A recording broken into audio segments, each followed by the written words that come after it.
Ay, magandang hapon ho sa inyo lahat. Sa inyo lahat.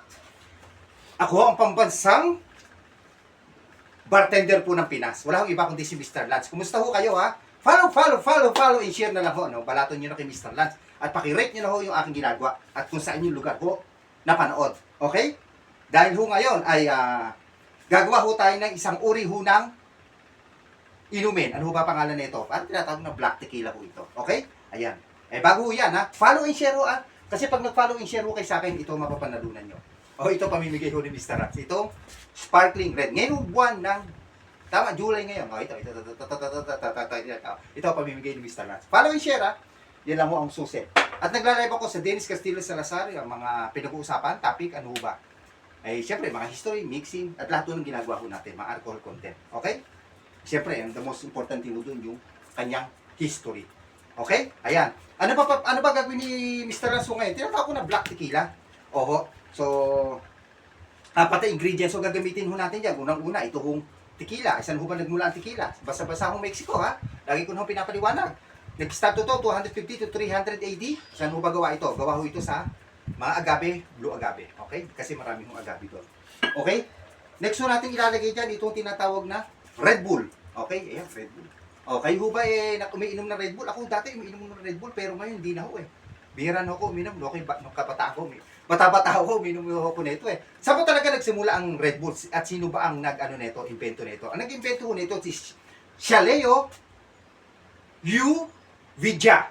Chaleo Yu Vidya. Yan, siya ang unang-unang naka-discover ho nitong Red Bull, okay. Ito kasing Red Bull, alternative to sana sa coffee, kaya ho ito ay yung mahihilig ko sa coffee nung time na yon ay ito ang alternative daw, kaya ho na-discover itong Red Bull, okay. Kasi alam natin ang kape, hindi ko pa nakakapagpatulog, di ba? Siguro same din ho sa Red Bull kasi pag uminom ka ho marami nito, malakas ka, di ba? Yung coffee rin ho nakakapag ng energy tapos hindi ka inaantok. So ganun din ho ang Red Bull, ano. Alternative daw ho sa coffee to at murang presyo. Kailan ho ba nag-start na magsimula na discover noong 1980s sa Austria, sa bansahong Austria noong April 1, 1987. Pero alam niyo mas nauna ho pala ang rito, ang Lipovitan. Ang Lipovitan nung nag-start naman yung 1962.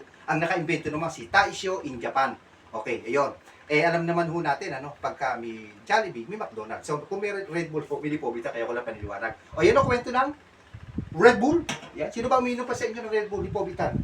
Okay, ngayon kasi marami na klaseng energy drink. Hindi ko na babanggitin, mga nabibili sa tindahan, nakabote. Pero noong araw, noong dekada 80s and 90s, ito ang sikat. Okay? Ayan, tapos lalagay lang natin ang lime. And then, syempre, si-shake natin yan. Okay? So, ano gagawin natin? Ano tayo shaker? Tingnan niya natin itong black tequila. Ano ang magiging rate nyo. Rate at lasa.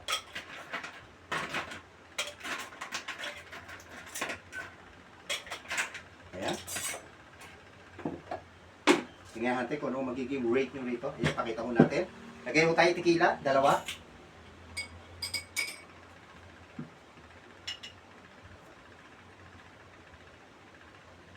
Oops, dalawa. Kaya kayo ho, kung may mga gusto ko kayong mixing, pag-usapan, comment nyo lang ho, At si Mr. na to, itatakil ho natin ang gagawin natin. 2 jiggers of, ayan. Red Bull na rin, lagay natin. Ayan. At half jigger ng lime. Yeah. 3 ingredients, ilang wala na. Okay. Then, shake ho natin, ha. Shake natin. Okay.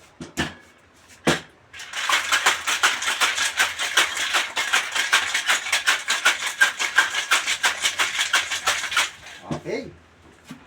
Yan. Salin na ho natin. Tingnan niya ho natin.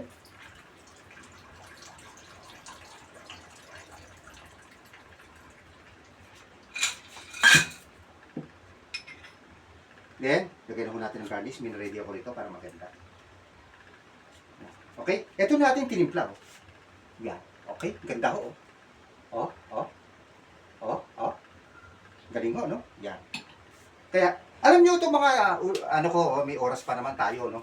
Ito mga tinitimpla ko, kung talagang iinimin nyo, iinom o order ho kayo sa mga malalaking hotel, lalo sa 5-star hotel. Ang mamahalo na ito. Sa akin ho kayo maniwala, galing ho ako ng 5-star hotel. Kapag doon nyo ininom to, ihandaan nyo ho kada drink. Nasa between 500 to 700, dyan ho naglalaro yung mga ganitong tinitimpla. Siguro ito pag ininom nyo, dahil may Red Bull eh, ano ito, medyo, ano ho, gising ho kayo rito, bukod sa alak at saka sa energy drink, ano?